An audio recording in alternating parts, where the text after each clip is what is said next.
Jeudi, Emmanuel Le Chypre dans cette deuxième partie pour commencer évidemment à envisager ce rendez-vous du 17 novembre. Les Gilets jaunes avec plus de 700 points un peu partout en France, d'ores et déjà manifestations, blocages. Qu'est-ce qui nous attend samedi? Première question d'ailleurs sur ce point, Jean-Baptiste Djebari. Un mouvement qui naît comme ça sur les réseaux sociaux, au contour inconnu, pas de structure, pas de chef a priori, sans encadrement syndical ni politique. Même s'il y a des soutiens, on va y revenir. Bref, une grogne protéiforme, puisqu'aujourd'hui elle engrange tous les malaises aujourd'hui des Français. Je pourrais citer la baisse des retraites, évidemment, mais ça, même si ça part du carburant. Comment vous l'appréhendez ?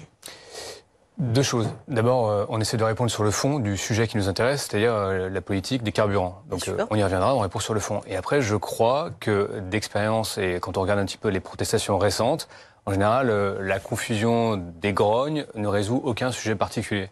Donc moi, j'entends qu'effectivement, il s'agrège ici et là des mécontentements. Nous essayons d'y répondre à chaque fois sur le fond. Mais là, nous parlons vraiment fondamentalement du sujet du prix des carburants et de comment nous répondons, comment nous accompagnons les Français à la transition.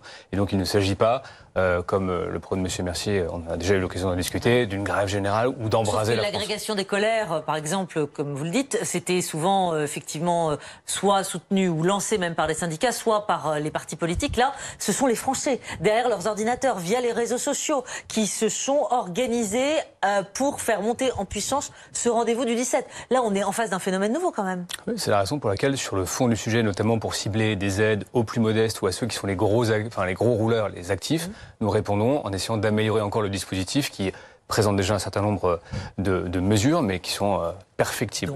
Parce que donc c'est l'inconnu, donc il y a une crainte effectivement. Parce qu'il y a un sujet effectivement d'augmentation du prix de l'énergie et que nous tentons d'y mettre les. Alors pour l'instant, Jean-Pierre Mercier, est-ce que vous avez bien retenu qu'il y avait 4 propositions qui étaient faites? En tout cas, 4 pistes envisagées. La prime à la conversion. Première piste, l'encouragement au covoiturage. Deuxième piste, l'extension du chèque énergie. Et puis peut-être chèque carburant ou pas. L'indemnité kilométrique. Exactement. On n'y est pas encore là-dessus. Il y a une grosse hésitation. Est-ce que là, dans ces 4 pistes, il y a au moins un élément qui fait sens à vos oreilles? D'après vous? Ah bah j'espère une réponse un peu plus... Aucune, je crois. Aucune, parce que d'abord, moi il y a quelque chose qui me choque, c'est dans le vocabulaire, très souvent on entend parler le gouvernement d'aide. On va aider les Français, on va aider les gens. Nous on n'a pas besoin d'aide, on fait pas la manche, nous ce qu'on veut c'est vivre dignement de notre salaire, dignement de notre pension de retraite, c'est ça qu'on demande. Et c'est ça qu'il va falloir qu'on impose, non seulement à nos employeurs, mais aussi à l'État. Comprenez, là votre reportage juste à l'instant, il était très révélateur. Aujourd'hui, il y a une colère qui fait suite à l'augmentation du prix des carburants. Cette colère, on peut pas la déconnecter du niveau des salaires, du niveau des pensions de retraite.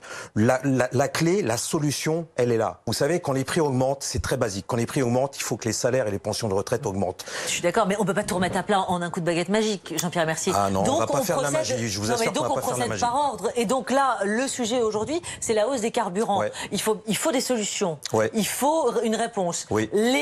Les pistes qui sont envisagées, vous avez dit que vous ne validiez rien. Mais donc, si on s'arc-boute comme vous le faites, comment on s'en sort? Alors, c'est pas arc-bouté. D'abord, entre nous, c'est le gouvernement qui est arc-bouté. Moi, j'ai une solution. En tant que salarié, en tant que retraité, il faut augmenter les salaires et les pensions de retraite. Et pour protéger notre pouvoir d'achat, notre futur pouvoir d'achat, il faut une mesure simple que personne ne peut contester. C'est augmenter, que les salaires augmentent en fonction de l'augmentation des prix. Vous savez, aujourd'hui, pourquoi il y a cette colère autour du prix des carburants? C'est parce qu'elle fait suite à tout ce qu'on a encaissé ces derniers mois. C'est ce qu'on disait à Jean-Baptiste. Bien sûr, il y a l'EDF, il y a le gaz, il y a les loyers. Demain, il y aura les mutuelles. Exactement. Il va falloir qu'on fasse face à tout ça. Jean-Pierre, non, mais juste pour rappeler, c'est que globalement, quand même. Macroéconomiquement, alors je sais bien que en gros, si les Français, ce que vous allez dire, c'est pas vrai. Je sais, si c'est vrai. Si les Français étaient une seule grande famille, le pouvoir d'achat de cette famille, il augmente. Il augmente, et même au 4e trimestre là, il va augmenter comme il a jamais augmenté depuis 2002. Donc réponse très vite, parce que je suis d'accord que c'est un chiffre moyen qui correspond à la réalité de personne. 30 secondes, vous avez raison. Il y a une catégorie de salariés aujourd'hui en France qui a vu son salaire augmenter de 14%, ce sont les PDG des entreprises du CAC 40. Si, c'est vrai. Attendez, on va laisser Après, vous pouvez faire tous les discours sur l'augmentation du pouvoir d'achat. Moi, je l'entends de mon DRH tous les ans. Tous les salariés l'entendent de leur patron. C'est faux et archi faux. Non, mais alors attendez, il y a plusieurs choses. Parce que ce qu'on comprend dans ce que nous dit Jean-Pierre Mercier, c'est que ce que vous proposez aujourd'hui, ce ne sont que des rustines. Ce ne sont que des espèces de bouts de ficelle pour essayer d'endormir finalement les Français. Il y a deux choses. Il y a des résultats. Et contrairement à ce que dit M. Mercier, globalement, la famille France, les Français gagnent plus d'argent en termes de pouvoir d'achat. L'année dernière, c'est 1,6% sur la totalité. C'est l'INSEE, on a contesté les chiffres de l'INSEE. On le voit à chaque fois qu'on fait nos courses. On le voit à chaque fois qu'on fait nos courses. Et par ailleurs, il y a une politique du pouvoir d'achat. Vous savez très bien que nous menons une politique du pouvoir d'achat pour augmenter les revenus, pour diminuer les impôts. C'est 6 milliards d'impôts qui baissent cette année. Vous parlez pour les salariés et nous amortissons l'inflation, notamment au travers du chèque énergie, pour payer très concrètement. Et l'aide, elle sert à payer très concrètement des factures. Comment vous le financez, le chèque énergie ?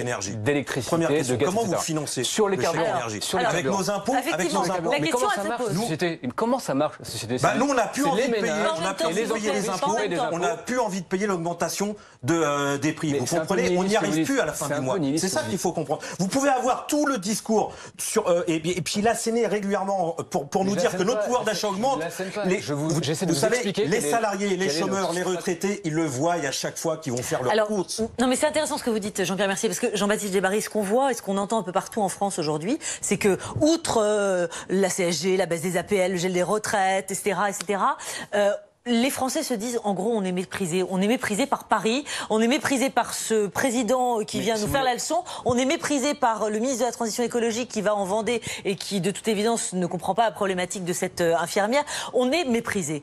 Donc, c'est le discours de Jean-Pierre Mercier. Donc, la réponse, elle doit être plus globale. Non, mais la réponse, elle est globale. La réponse, c'est la taxe. Dans les propositions de reconversion. Si vous mettez la CSG en face du reste, on vous met en face la baisse de taxe d'habitation, c'est 200 € par an. On vous met la baisse de la cotisation, des cotisations salariale, sociale, c'est 200 € par an. Mais on va pas faire. Mais alors comment ça fait que le message y passe pas ? On va faire une liste de catalogues inverses. Parce que ça fait pas le compte. Je voudrais remettre un peu de perspective quand même sur ce qu'on fait en termes de politique environnementale. D'abord, Nicolas Hulot, qui à l'époque avait une certaine popularité pour porter effectivement la transition écologique, avait annoncé en juillet 2017, quand nous sommes arrivés aux responsabilités, avait annoncé la fin en 2040 de la production des véhicules essence et diesel. C'était pas un caprice. D'abord parce que c'est un sujet de dépendance énergétique aux autres pays, d'avoir de l'énergie fossile. C'est un sujet de facture énergétique pour les Français. C'est un sujet de pollution. Je rappelle quand même que la pollution de l'air, c'est 48 000 morts, 40 000 Français morts chaque année. Et les particules fines, c'est 10 000. Donc c'est pas un petit sujet, c'est un sujet de santé, d'environnement. Je voudrais juste revenir sur ce que disait Jean-Pierre Mercier. Vous êtes délégué syndical, CGT. Vous vous associez au mouvement ? Parce que moi, j'avais cru comprendre que la CGT n'était pas dans le mouvement. Et là, dans ce que vous dites ce soir, ça veut dire que samedi, vous avez votre gilet jaune et vous êtes associé à ce mouvement. Alors, je veux répondre très clairement et très précisément. La CGT de l'usine de PSA Poissy où je travaille, on avait fait un appel à la grève parce qu'on travaillait samedi 17 novembre pour justement manifester sur notre terrain, c'est-à-dire en bloquant la production de PSA Poissy pour revendiquer des augmentations de salaire, parce qu'elle est là la solution, elle est là la clé. En tant que salarié, il faut, vous savez, le 17 novembre au soir, qu'est-ce qui va se passer ? Il peut très bien avoir une déclaration d'Emmanuel Macron qui lâche un peu du lest sur certaines catégories de personnes qui ont manifesté. Il appelle ça les professionnels de la route. Vous allez avoir les patrons du BTP, les ambulanciers, les artisans de taxi, par une énième dérogation fiscale. Ça, il peut très bien le faire. Nous, salariés, qu'est-ce qu'on aura à gagner là-dedans ? Rien du tout. Il faut qu'on tire notre épingle du jeu dans cette mobilisation qui est en train de s'organiser. Voilà, vous n'avez pas répondu. Est-ce que vous en serez ou pas ? Parce que le discours de la CGT, il est ambigu. Moi, je vais vous dire, dans les usines, en tout cas, je peux parler au niveau pour la CGT de PSA, dans les usines PSA, toutes les usines PSA qui travailleront le samedi 17 novembre, elles auront un appel à la grève de la part de la CGT parce qu'il faut absolument que les salariés se retrouvent sur tous les lieux de travail, à la pause café, à la cantine, n'importe où, pour discuter salaire, pour discuter augmentation du prix de la vie, pour discuter comment on peut imposer à nos patrons, à nos employeurs des augmentations de salaire. Mais non, c'est pas une grève fourre-tout. Il faut que la mobilisation, elle s'opère pour augmenter nos salaires. Pourquoi ? Parce que c'est la seule solution. Mettons que le 17 novembre, on descend dans la la rue pour protester contre l'augmentation du prix des carburants. Après, demain, ça sera l'augmentation du prix des mutuelles. On va jamais en finir. Pour en finir avec l'augmentation des prix, il faut augmenter les salaires et que les salaires augmentent en fonction du prix de la vie. Jean-Baptiste Djebbari, vous entendez cette convergence, elle est là. Elle est du côté de Jean-Pierre Mercier de la CGT, elle va être en région un peu partout. Non, mais Mercier se raccroche à un mouvement citoyen pour faire prévaloir sa vision du monde, sa vision d'une économie administrée, sa vision des intérêts des salariés en tant que salariés. Vous avez un prisme qui est celui de la lutte des classes qui, à mon avis, ne s'applique pas à la société dans laquelle nous vivons. Et vous raisonnez en économie administrée comme si on pouvait décider du jour au lendemain de faire plus de 20% sur les salaires dans les entreprises publiques et privées. Ça ne marche pas comme ça. Donc j'entends que vous voulez vous agréger ou vous voulez vous solidariser avec un mouvement qui ne parle pas tout à fait des mêmes choses. Et nous essayons de répondre aux gens qui s'inquiètent de la hausse du prix des carburants. Et nous y répondons, je crois, de façon séquencée, en faisant plus de conversions et en revisitant la prime à la conversion. Et nous y répondons notamment pour aider, le mot que vous n'aimez pas, les publics les plus fragilisés par effectivement la hausse des carburants. C'est-à-dire les plus modestes d'un côté et les actifs qui roulent beaucoup de l'autre côté. Emmanuel Le Chypre, on entend les deux voix et on se dit qu'effectivement, il y a un peu tout et pas n'importe quoi, parce qu'évidemment, tout ça est un vrai sujet pour un certain nombre de Français et même une grande partie des Français. Mais il y a quand même beaucoup de choses qui s'entremêlent, qui vont être là samedi dans les rues, un peu partout en France, etc. Mais et pour le coup, la cohérence... la cohérence, c'est que le gouvernement récolte quand même ce qu'il a semé. C'est-à-dire que il y a un vrai problème d'explication, parce que vous pouvez dire... mettre dans le côté positif, c'est-à-dire en gros la baisse de la taxe d'habitation, la baisse des cotisations. Mais si, justement. Mais vous n'arrêtez pas de faire des catalogues. Si, attendez, laissez-moi finir. Vous n'arrêtez pas de faire des catalogues. Vous n'arrêtez pas de faire des catalogues. C'est que tous les jours. Tous les jours, il y a des menaces, mais pas du tout. Alors, qui a dit à un moment... Attendez, qui a dit... Laissez-moi parler. Qui a dit à un moment que tous les Français allaient payer la redevance, même ceux qui n'avaient pas la télé? Qui a annoncé encore la semaine dernière que sur les aides reçues par les comités d'entreprise, ça allait être peut-être fiscalisé? Alors après, on renonce. Mais est-ce que vous comprenez que le bruit qui est fait autour de ça, c'est-à-dire que si vous mettez bout à bout toutes les annonces ou supposées annonces... Jean-Baptiste Djebbari, et en janvier, l'augmentation des autoroutes, par exemple. Est-ce que vous comprenez l'effet psychologique que ça produit? Il y a un cadre extrêmement clair, il y a des contrats avec les autoroutiers. Non, mais c'est pareil. Est-ce que vous comprenez que la révolution principale dans le budget des ménages ces dernières années, ce sont les dépenses contraintes? Est-ce que vous pensez qu'aujourd'hui, le fait qu'il y ait 30% des dépenses qui soient des dépenses obligatoires... Mais d'abord, là, pour le coup, vous mélangez plein de choses différentes. Parce que ce que je vous reproche, c'est une approche technocratique qui ne tient pas compte de la perception qu'ont les Français. C'est-à-dire que vous ne comprenez pas que quand vous annoncez toutes les semaines des hausses d'impôts possibles ou réelles, que quand les Français... Nous faisons une politique sur le travail. Il y a un moment... Et depuis le début, pour les salariés, il y a un moment où les gens... On peut s'exprimer clairement. Allez-y, Jean-Baptiste Djebbari. La cohérence est quand même relativement claire. Nous faisons une politique qui vise à favoriser les revenus par le travail. C'est pour ça que nous baissons les cotisations.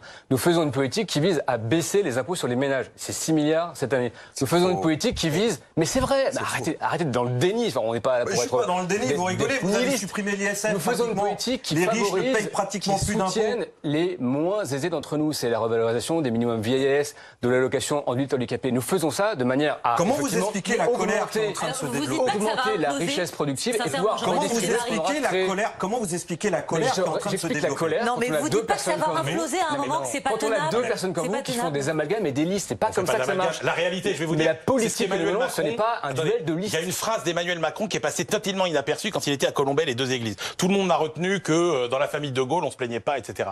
Il a dit à une dame, mais attendez madame, moi je ne peux donner aux uns que ce que je prends aux autres. Et c'est ça le problème que vous payez, c'est le bon taux. C'est le bon taux fiscal, parce que comme vous ne baissez pas la dépense publique, vous ne pouvez pas baisser la fiscalité. Et donc vous prenez aux uns ce que vous donnez aux autres. Un exemple et ensuite qui n'a rien à voir avec la fiscalité des carburants. Le budget de l'éducation. On fait plus 850 millions d'euros. On fait plus. D'accord? Et on est contesté parce que, effectivement, on concentre les effectifs sur le primaire. Ça, c'est un choix politique. Parce que vous supprimez des enseignants. C'est un choix politique. Mais vous voyez, vous supprimez des postes d'enseignants. On supprime. 2700 pour la rentrée 2019, 400 pour dans le secondaire. Vous voyez, c'est là où vous êtes incohérent. C'est que vous ne raisonnez qu'en quantitatif. Attendez, on s'entend plus. C'est là où vous êtes incohérent. C'est que vous ne raisonnez qu'en quantitatif. Là où nous faisons des choix politiques. Nous mettons plus d'argent, mais nous concentrons. C'est ça. Ah oui, c'est qualitatif, effectivement, pour faire plus sur le primaire, pour combattre là où nous estimons que les inégalités se créent à la racine. C'est là où vous avez un discours contre tout. Non, je pense que contre tout. Cette agrégation là des colères et cette espèce de voilà ce qu'on entend là sur ce plateau, c'est ce qui se joue évidemment un peu partout en France là aujourd'hui. Ce que les gens se disent, c'est comme Jean-Pierre Mercier, c'est que là on est arrivé au bout du bout. Et ça va s'exprimer dans les rues samedi. Ça peut être non mais ça peut être vraiment très compliqué là pour le gouvernement. C'est vrai que ça prend une tournure qui ressemble à une jacquerie. Peut-être au-delà de ce qu'on a vu avec le mouvement des bonnets rouges il y a quelques années, que le gouvernement n'a pas anticipé en fait que finalement cette hausse des carburants, cette hausse du diesel allait être un peu la taxe de trop, comme s'il y avait une acceptation sociale qui n'était plus de l'impôt, qui ne se faisait plus. Il faut se souvenir qu'il y a une semaine, le discours du pouvoir c'était j'assume les hausses du prix des carburants. 3 jours plus tard, le président demandait au Premier ministre de prendre en compte et de plancher sur des mesures. Donc on voit qu'il y a une course contre la montre. À mon avis, c'est très compliqué de retourner cette situation où il faudrait vraiment que les mesures soient supérieures à celles d'accompagnement. C'est un peu court, là, c'est ce que vous dites aujourd'hui ? Pour l'instant, on voit bien que on ne voit bien à travers même déjà le contact qu'il y a eu entre François de Rugy et les personnes vendéennes, que ça ne marche pas pour l'instant. Donc c'est ça qui est très très compliqué. Et le danger, c'est que maintenant ça devient un fourre-tout. J'ai lu certains. Non, mais ça devient un fourre-tout. Quand je parle des colères. C'est-à-dire que les colères, ça part du prix des carburants et ça va jusqu'au vaccin. C'est-à-dire que là, maintenant, mais le problème, il faut que ça aille au salaire. Et n'importe quoi. Sincèrement, il ne faut pas tout à fait décorréler ce mouvement avec la vague des élections professionnelles. Et je pense que M. Mercier pourrait nous en parler, mais on voit bien que ça s'agrège aussi pour cette raison-là dans différents secteurs. Jean-Pierre Mercier. Alors là, ça vous l'ignorez. Il n'y a pas d'élection en ce moment. Bien sûr, c'est vous. C'est à cause de Macron qu'il y a des élections professionnelles dans toutes les entreprises en France. Jean-Pierre Mercier, jusqu'au 31 décembre 2019. Juste sur les aides sociales, je suis tout à fait d'accord. Et je rajoute même que c'est un piège. Les aides sociales, il y a quelqu'un qui doit payer au bout du compte. Et c'est pas les riches qui vont payer, c'est pas les patrons qui vont payer, c'est pas les milliardaires qui vont payer, c'est nos impôts qui vont payer les aides sociales, soi-disant, pour nous aider à rouler en voiture. Alors ça. Les payent des impôts pour financer. Enfin, ça marche comme ça une société. Ou alors, on vit dans un autre monde. Nous, on veut que ça s'arrête, que ça marche comme ça. Qu'est-ce que vous voulez que je vous dise ? Nous, on n'a plus envie de payer soit des impôts, soit les augmentations qui mettent au pot pour payer des services publics. Ça marche comme ça. Emmanuel, comment on sort de cette situation ? Là, les 3,5, on va dire, mesures. Bruno est quand même assez sceptique sur. Ce qui est extrêmement compliqué, c'est la double contradiction. La première contradiction, c'est entre la volonté à long terme de vouloir faire que les Français utilisent moins leur voiture, et qui est légitime compte tenu de toutes les contraintes qui ont été exprimées, et la problématique à court terme d'aider les gens qui ne peuvent pas faire autrement que de se passer de la voiture. Et la deuxième problématique, c'est quoi ? C'est qu'il n'y a pas d'argent. C'est que, encore une fois, comme ce gouvernement ne réduit pas la dépense publique, ne se redonne pas de marge de manœuvre avec une vraie réforme de l'État que pour le moment on n'a pas vu, eh ben, il est condamné à faire du bonneteau et à faire des petites sommes. Donc là, qu'est-ce qui va se passer ? C'est que comme toutes ces aides dont on parle, elles sont toutes conditionnées à votre niveau de salaire, au nombre de gens qu'il y a dans votre famille, est-ce que vous travaillez près des transports en commun, est-ce que vous travaillez de nuit ou pas, etc. pour toutes les aides. Voilà, là, on va choisir. Il y a des populations qui vont en profiter. Mais personne qui sont plus de 30 km, oui, mais ça permettra encore d'un exemple. Hyper concret. Aix-sur-Vienne, dans ma circonscription, la Haute-Vienne, très rurale, nous lançons une expérimentation sur la mobilité partagée, donc sur le covoiturage, pour les trajets du quotidien, et ça marche. Ça marchera très bien, puisqu'on voit déjà les gens s'y intéresser, et ça offre des solutions effectivement qui permettent de moins consommer, de moins polluer, et effectivement de moins dépenser. Avec une aide de 200 € pour chaque salarié. Qui c'est qui va payer cette aide de 200 €? C'est bien l'argent public qui va payer. Non, c'est les boîtes en partie qui vont payer. Ça, normalement, c'est l'entreprise. Ah, normalement, c'est l'entreprise. Alors là, moi, je voudrais bien voir que les patrons, ils mettent la main à la poche pour subventionner le coût du transport pour nous faire venir au travail.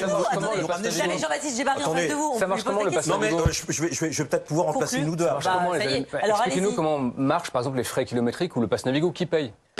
Alors, Jean-Pierre Mercier, donc là-dessus, non mais allez-y. Écoutez, nous, chez PSA, on a une prime transport qui a été bloquée depuis des années et des années. On avait des bus de ramassage collectif, juste 30 secondes, on avait des bus de ramassage collectif qu'aujourd'hui, la direction de PSA, dans toutes les usines PSA, supprime les uns derrière les autres. C'est-à-dire que l'autre patron nous pousse à prendre notre voiture pour aller au boulot et revenir chez nous. La prime transport, c'est pratiquement zéro. C'est même pas un quart d'aplein pour un mois de salaire. C'est ridicule. Il y a beaucoup à faire sur les juste 30 secondes. Et c'est un des objets de la loi. J'ai jamais autant discuté salaire et augmentation des prix depuis ces derniers jours. Et je peux vous dire qu'aujourd'hui, dans tous les lieux de travail, sur toutes les pauses, sur les postes de travail, ça discute salaire et ça discute augmentation des prix. Et la solution, elle est là. Augmenter les prix, augmenter les pensions de retraite pour qu'on vive d'abord dignement de notre salaire sans avoir à piocher dans les caisses de l'État. Et puis il faut que ces salaires augmentent en fonction du prix de la vie. Et pour l'imposer, bloquer des périphériques, bloquer des péages, c'est pas suffisant. Il va falloir bloquer l'appareil de production là où se crée vous augmentez les prix des véhicules que vous vendez, on peut faire pression. C'est comme ça qu'on pourra faire pression donc ça veut dire par la grève sur nos employeurs et sur l'État. Juste, ça veut dire que vous espérez un mouvement durable et extrêmement virulent, c'est ce que vous... Bien sûr, il va falloir le construire. Et pour le construire, moi je m'adresse à tous les salariés, du privé comme du public. Il faut discuter sur les lieux de travail, profiter des pauses, de la cantine, etc.